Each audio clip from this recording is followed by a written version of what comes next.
confirmed. Wow!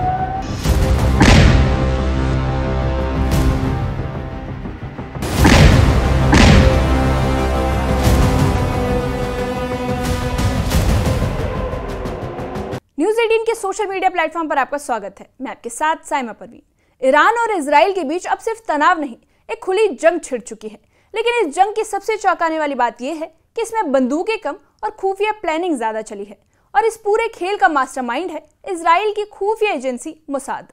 Iran की जमीन पर अंदर तक घुसकर मोसाद ने महीनों की तैयारी के बाद वो हमला करवाया जिसने पूरी दुनिया को हिलाकर रख दिया। इस हमले को नाम दिया गया ऑपरेशन राइजिंग लायन। तो चलिए आज हम आपको बताते हैं कैसे मोसाद ने एक कदम प्लान किया, कैसे ईरान की सुरक्षा को धोखा दिया और कैसे परमाणु खतरे को खत्म करने के नाम पर इजराइल ने सबसे खतरनाक हमला कर डाला। ईरान और इजराइल के बीच अब सिर्फ तनातनी नहीं बल्कि एक खुली जंग छिड़ चुकी है और इस जंग का सबसे बड़ा खिलाड़ी बना है इजराइल की खुफिया एजेंसी मोसाद। ईरान की परमाणु गतिविधियों पर नजर रखने से लेकर ईरान जमीन पर सीक्रेट बेस बनाने तक हर कदम पर मोसाद ने गहरी रणनीति से काम लिया।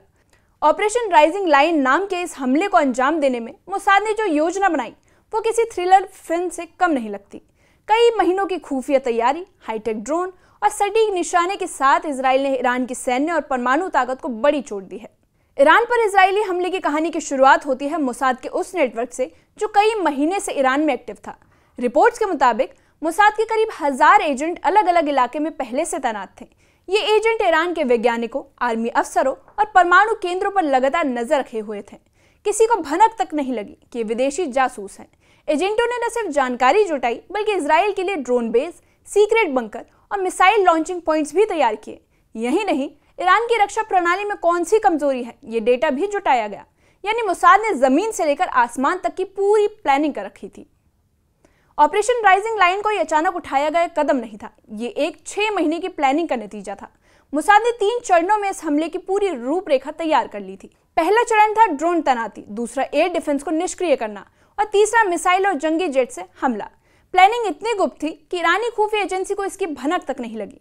हर टारगेट का टाइमिंग, जियो लोकेशन और सेकेंड टू सेकेंड रणनीति तैयार की गई थी। खास बात यह थी कि मोसाद ने इस पूरे ऑपरेशन को इतनी सफाई से अंजाम दिया कि ईरान के अधिकतर एयर डिफेंस सिस्टम जवाब तक नहीं दे पाए। ईरान में ड्रोन की तैनाती इस ऑपरेशन का सबसे गुप्त हिस्सा थी। मोसाद के एजेंटों ने ईरान के अंदर खुफिया तरीके से दर्जनों ड्रोन तैनात किए, वो भी ऐसे इलाके में जहां सेना का पहुंच पाना भी मुश्किल था। इन ड्रोन का काम था लोकेशन स्कैन करना, रेडियो सिग्नल इंटरसेप्ट करना और ईरान की सैन्य गतिविधियों को लाइव ट्रैक करना। कई ड्रोन कस्टमाइज्ड एआई सिस्टम से लैस थे जो मिसाइल बेस और न्यूक्लियर साइट को पहचान सकते थे। जब इजरायली सेना ने हमला शुरू किया, इन ड्रोन ने न सिर्फ टारगेट्स को लॉक किया बल्कि एयर डिफेंस सिस्टम को भटकाकर असली हमले के लिए रास्ता तैयार किया। ईरान की खुफिया एजेंसी का दावा है कि वो देश के अंदरूनी मामलों पर पैनी नजर रखती है, लेकिन मोसाद की रणनीति उनके लिए करारा झटका साबित हुई। मोसाद के एजेंट न सिर्फ चुपचाप ईरान में दाखिल हुए बल्कि महीनों तक सक्रिय रहे और एजेंसी को इसकी भनक तक नहीं लगी। इससे साफ हो गया कि ईरान की सुरक्षा और खुफिया ढांचा भीतर से कितना कमजोर है। मोसाद ने ईरान के साइबर डिफेंस को भी धोखा दिया।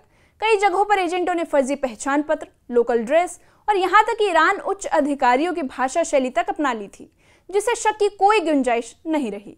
ईरान के पास रूस से लिए S-300 और खुद बनाए गए बवर 373 जैसे एडवांस एयर डिफेंस सिस्टम हैं। ये सिस्टम दुश्मन मिसाइलों और फाइटर जेट्स को रोकने में सक्षम माने जाते हैं, लेकिन इजराइल ने मोसाद के डेटा के आधार पर इन सिस्टम की कमजोरियां पकड़ ली। जब ऑपरेशन शुरू हुआ तो मोसाद द्वारा तैनात ड्रोन पहले से ही इन डिफेंस ठिकानों के पास एक्टिव हो चुके थे। इन ड्रोन्स ने हाई फ्रीक्वेंसी वाले इंटरफेरेंस सिग्नल भेजे जिससे डिफेंस रेडार जाम हो गए।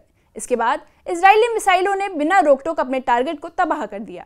जब इजराइल ने अपने फाइटर जेट ईरान भेजे तो मोसाद के पहले से तैनात ड्रोन एक्टिव हो चुके थे।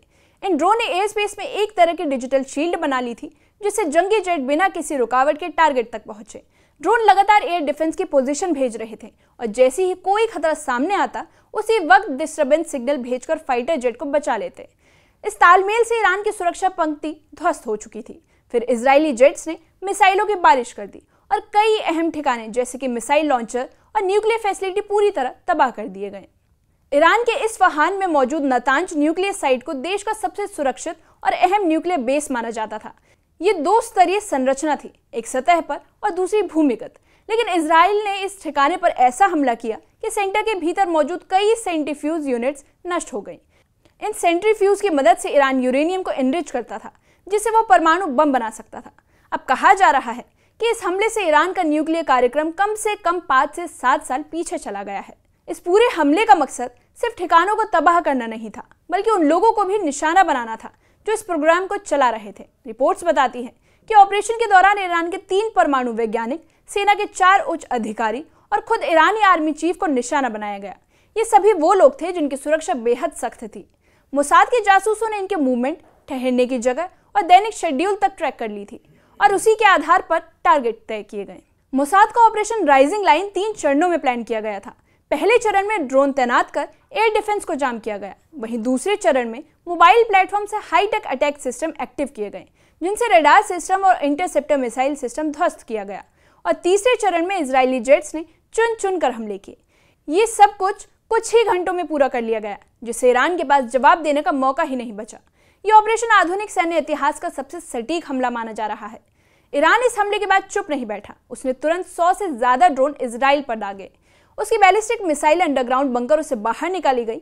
ईरान का दावा है कि वो इस हमले का पूरा बदला लेकर रहेगा, लेकिन सवाल यह है कि क्या ईरान की जवाबी कार्रवाई इजराइल की सटीक और सुनियोजित रणनीति के सामने टिक पाएगी? अब तक इजराइल का एयर डिफेंस जैसे आयरन डोम इन हमलों को काफी हद तक रोक पाने में कामयाब रहा है, लेकिन खतरा अभी तक टला नहीं। ईरान पर हमले के बाद इजराइल को सिर्फ एक देश नहीं, बल्कि पूरे क्षेत्रीय गुस्से का सामना करना पड़ सकता है। सऊदी क्राउन प्रिंस मोहम्मद बिन सलमान ने धमकी दी है कि इजराइल को जवाब देने के लिए अरब देशों का एक संयुक्त मोर्चा बन सकता है। कई मुस्लिम लड़ाका समूह पहले ही एक्टिव मोड में है। अगर ये ग्रुप्स और देश एक साथ आ गए तो ये पूरा क्षेत्र एक नई युद्ध की आग में झुलस सकता है।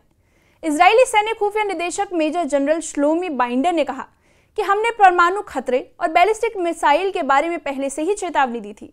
हमारी टीम हाई अलर्ट पर है और हमने ऑपरेशन के लिए पूरा होमवर्क कर रखा था। उनका कहना है कि आने वाले समय में खुफिया भूमिका और बढ़ेगी और मोसाद लगातार ईरान की नई रणनीतियों पर नजर रखेगा। उन्होंने इसे एक लंबी लड़ाई बताया, जिसमें पहली जीत इजराइल ने हासिल कर ली है। ऑपरेशन राइजिंग लाइन में अगर किसी ने सबसे ज्यादा कमाल दिखाया तो वो है मोसाद। न कोई मीडिया लीक, न कोई खुफिया जानकारी का फ्लो, सब कुछ सुपर साइलेंट और सुपर सटीक। इस ऑपरेशन को बिना बड़ी फौज उतारे एकदम सर्जिकल तरीके से अंजाम दिया गया। इसने दुनिया को दिखा दिया कि भविष्य की जंगें सिर्फ फिजिकल पावर से नहीं, बल्कि डेटा, प्लानिंग और खुफिया रणनीति से की जाती हैं। मोसाद की ये जीत आधुनिक खुफिया युद्ध की नजीर बन चुकी है। ईरान पर हमला हो चुका है, लेकिन असल कहानी अभी शुरू होती है। मोसाद ने रणनीति से बाजी मारी है, लेकिन ईरान भी एक साइलेंट प्लेयर नहीं। अब दुनिया देख रही है कि क्या ये झड़प वाकई एक मिडिल ईस्ट वॉर में बदल पाएगी। क्या अमेरिका बीच में आएगा? क्या अरब देश मिलकर इजराइल के खिलाफ मोर्चा खोल सकेंगे? ये सिर्फ एक ऑपरेशन नहीं था, ये एक नए संघर्ष की शुरुआत थी, जिसकी आज आने वाले दिनों में पूरी दुनिया महसूस करेगी। इस मामले पर आपकी क्या राय है? कमेंट सेक्शन में कमेंट करके बताइए।